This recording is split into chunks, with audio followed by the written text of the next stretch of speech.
السلام علیکم ورحمۃ اللہ وبرکاتہ۔ بسم اللہ الرحمن الرحیم۔ دوستو، جب چنگیز خان کا انتقال ہوا تو مرنے کے بعد اس کی لاش کو چھکڑے میں لاد کر صحرائے گھوبی کے پار اس کے مرکزی شہر لایا گیا۔ راستے میں جس جگہ سے چنگیز خان کے لاش گزرتی، ان راستوں پر جو بھی قافلہ یا مسافر ملتا اسے قتل کر دیا جاتا، تاکہ کسی کو یہ خبر نہ ہو سکے کہ چنگیز خان مر گیا ہے۔ چنگیز خان کی لاش جب اس کے مرکزی شہر لائی گئی تو اسے دفن کرنے کے لیے صلاح و مشورہ ہوا۔ منگولوں کے ایک سردار کو چنگیز خان نے بتا دیا تھا کہ جب وہ مر جائے تو اسے شہر کے سب سے بڑے صنوبر کے درخت کے نیچے دفن کیا جائے۔ یہ درخت بہت اونچا اور بڑا تھا۔ اس درخت کو دیکھ کر چنگیز خان اکثر یہ کہا کرتا تھا کہ اس کا سایہ بوڑھے کے لیے بڑا آرام کی جگہ ہے۔ اس درخت کے ارد گرد صنوبر کے اور بھی چھوٹے چھوٹے درخت تھے، جنہوں نے ایک طرح سے اس بڑے صنوبر کے درخت کو گھیر رکھا تھا۔ بہرحال صنوبر کے اس درخت کے سائے تلے ایک بہت بڑی قبر کھودی گئی۔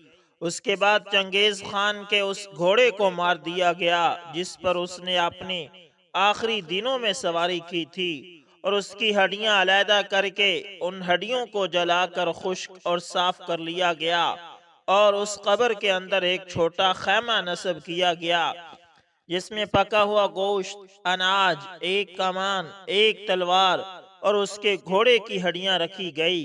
اس کے بعد اس قبر میں چنگیز خان کو دفن کر دیا گیا۔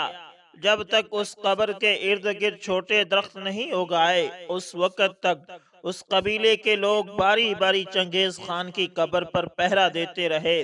یہ فیصلہ اس لیے کیا گیا تھا کہ کسی کو اس کی قبر کا پتہ ہی نہ چلے۔ بہرحال چنگیز خان جو دشمن کو شکست دے کر ان کے سروں کے مینار تعمیر کرنے کا شوقین تھا، اور دشمن کے سروں کی کھوپڑیوں کے پیالے بنا کر ان میں شراب پینے کا عادی تھا، وہ بھی اپنے انجام کو جا پہنچا۔ قوم ارم۔ دوستو، ان لوگوں کا تعلق قوم عاد سے تھا اور وہ ارم نام کی بستی کے رہنے والے تھے۔ وہ بستی بڑے بڑے ستونوں والی تھی۔ عماد جمع ہے عمد کی، اور عمد کے معنی ستون کے ہیں۔ عاد کے نام سے دو قومیں گزری ہیں، ایک کو عاد قدیمہ یا عاد ارم کہتے ہیں۔ یہ عاد بن عوض بن ارم بن سام بن نوح کی اولاد میں سے تھے۔ ان کے دادا کی طرف منسوب کر کے ان کو عاد ارم بھی کہا جاتا ہے۔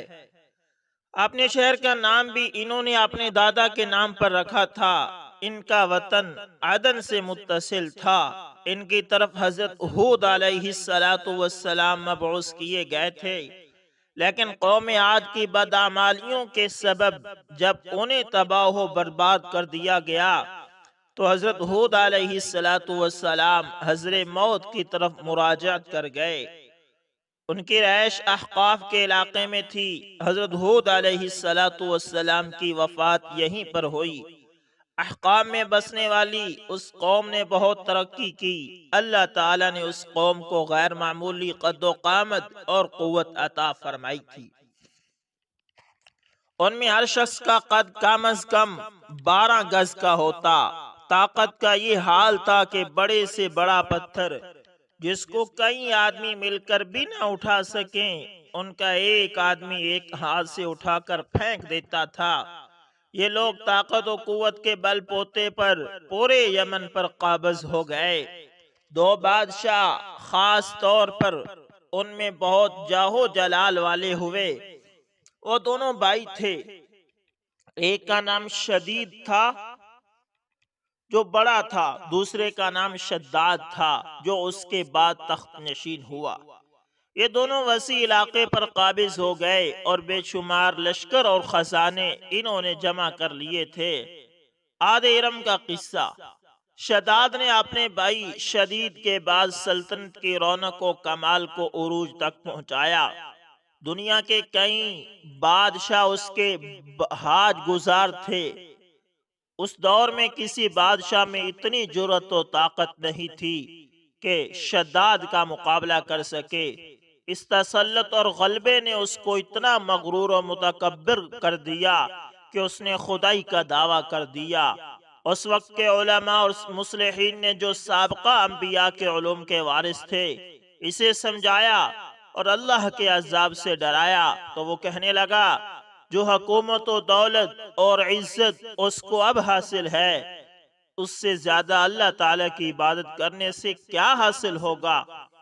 جو کوئی کسی کی خدمت و اطاعت کرتا ہے یا تو عزت و منصب کی ترقی کے لیے کرتا ہے یا دولت کے لیے کرتا ہے، مجھے تو یہ سب کچھ حاصل ہے، مجھے کیا ضرورت کہ میں کسی کی عبادت کروں؟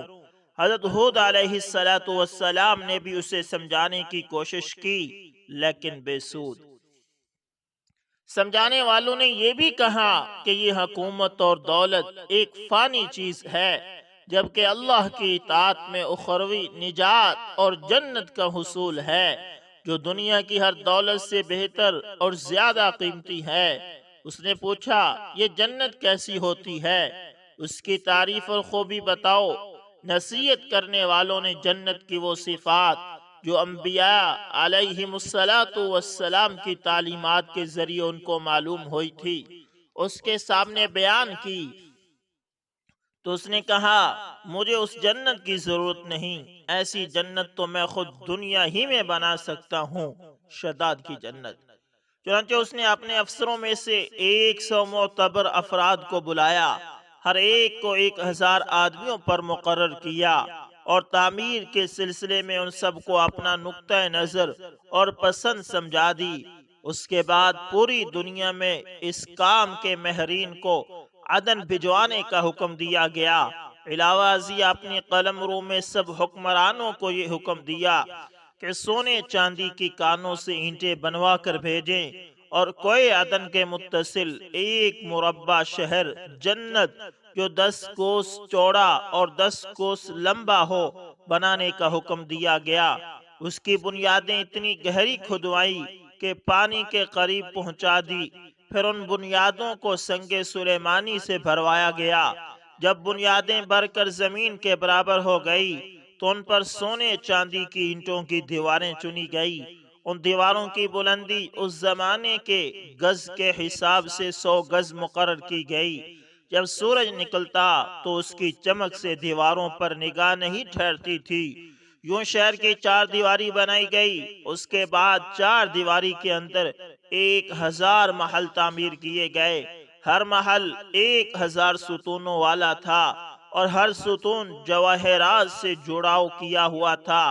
پھر شہر کے درمیان میں ایک نہر بنائی گئی اور ہر محل میں اس نہر سے چھوٹی چھوٹی نہریں لے جائی گئی۔ ہر محل میں حوض اور فوارے بنائے گئے۔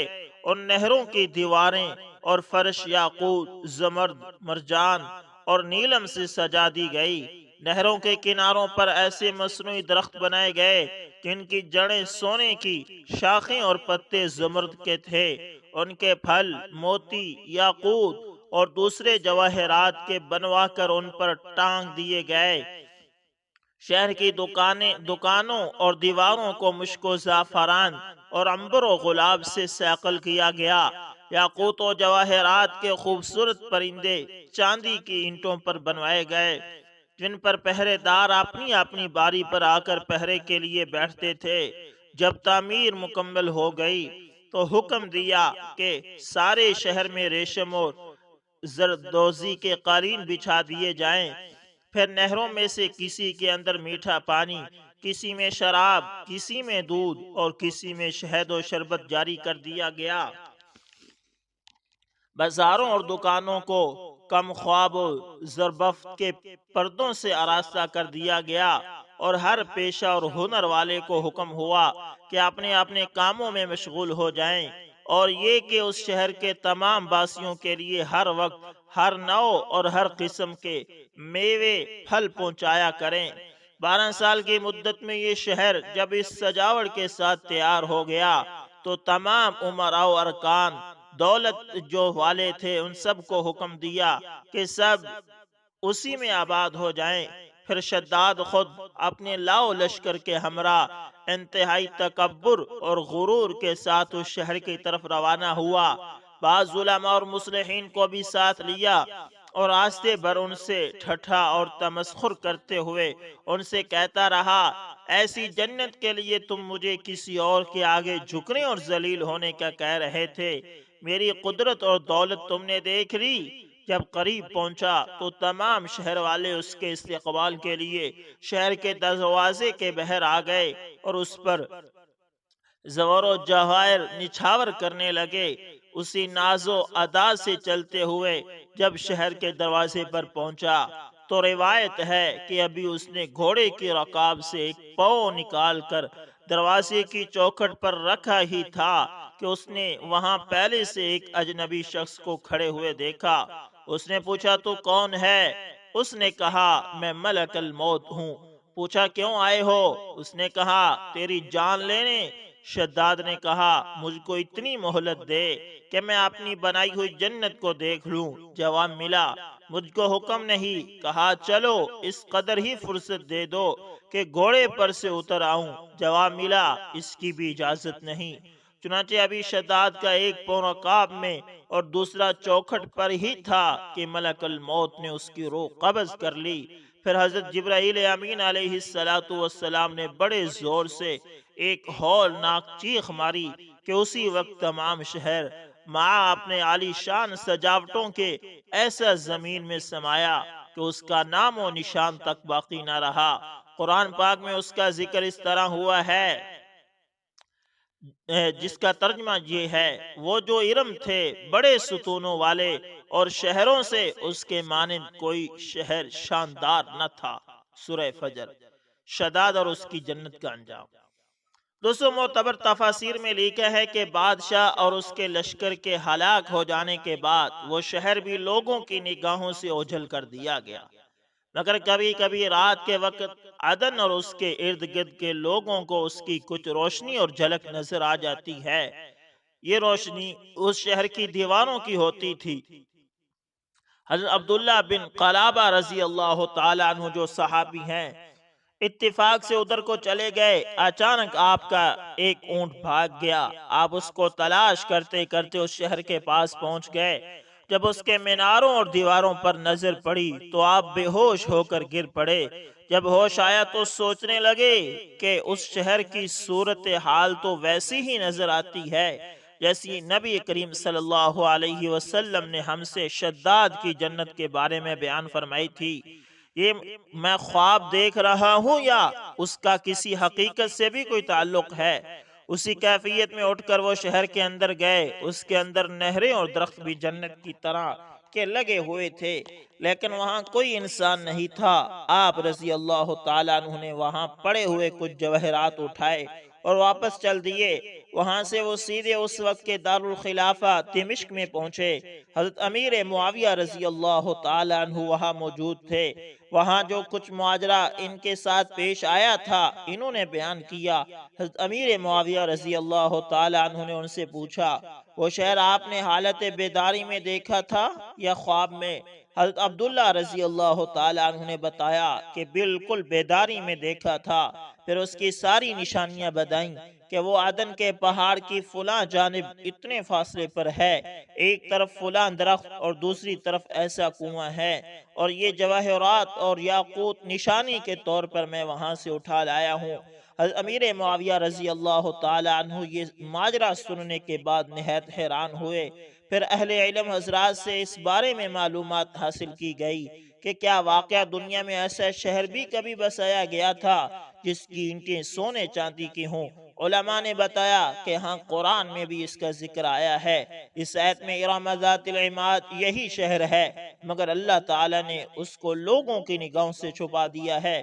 علماء نے بتایا کہ آپ صلی اللہ علیہ وسلم نے یہ بھی فرمایا ہے کہ میری امت میں سے ایک آدمی اس میں جائے گا اور وہ چھوٹے قد سرخ رنگ کا ہوگا، اس کے آبرو اور گردن پر 2 تل ہوں گے۔ وہ اپنے اونٹ کو ڈھونڈتا ہوا اس شہر میں پہنچے گا اور وہاں کے عجائبات دیکھے گا۔ جب حضرت امیر معاویہ رضی اللہ تعالی عنہ نے یہ ساری نشانیاں حضرت عبداللہ رضی اللہ تعالی عنہ بن قلابہ میں دیکھی تو فرمایا واللہ یہ وہی شخص ہے۔ تو دوستو اس واقعے کے اندر ایک لفظ آپ نے سنا ہے علماء۔ حضرت امیر معاویہ رضی اللہ تعالی عنہ نے علماء سے پوچھا، تو بعض یہ اعتراض کر سکتے ہیں کہ ایک صحابی ہو کر علماء سے پوچھتا ہے، تو بھائی وہ علماء بھی تو صحابہ تھے نا، آج کے علماء کی بات نہیں ہو رہی، وہ صحابہ کے دور کے علماء کی بات ہو رہی، وہ بھی صحابہ تھے۔ جو صحابہ کے اندر جو علماء تھے، حضرت امیر معاویہ رضی اللہ تعالیٰ عنہ نے ان سے پوچھا، اور یہ واقعہ میں نے ایک پیج سے لیا ہے اور اس کا حوالہ بھی نیچے دے دیا گیا ہے۔ تو دوستو اللہ تعالیٰ سے دعا ہے کہ اللہ تعالیٰ ہمیں قرآن و سنت کے مطابق زندگی گزارنے کے توفیق عطا فرمائے اور آخرت پر پکا یقین عطا فرمائے اور آخرت کی تیاری کی بھی توفیق عطا فرمائے۔ دوستو آج سے ہم کوشش کریں گے کہ انشاءاللہ اس چینل پر صحابہ کرام اور انبیاء کرام علیہم السلام کے واقعات اپلوڈ کیے جائیں۔ تو دوستو آپ ہمارے ساتھ جڑیے رہیے گا۔ امید کرتا ہوں ویڈیو اچھی لگی ہوگی، پسند ہے تو لائک شیئر کمنٹ لازمی کریں، اور اگر آپ ہمارے چینل AS انفارمیشن TV پر نئے ہیں تو اس کو لازمی سبسکرائب۔ تو ملتے ہیں کسی نیکسٹ اچھی سی ویڈیو کے اندر، تب تک کے لیے اللہ حافظ، جزاکم اللہ۔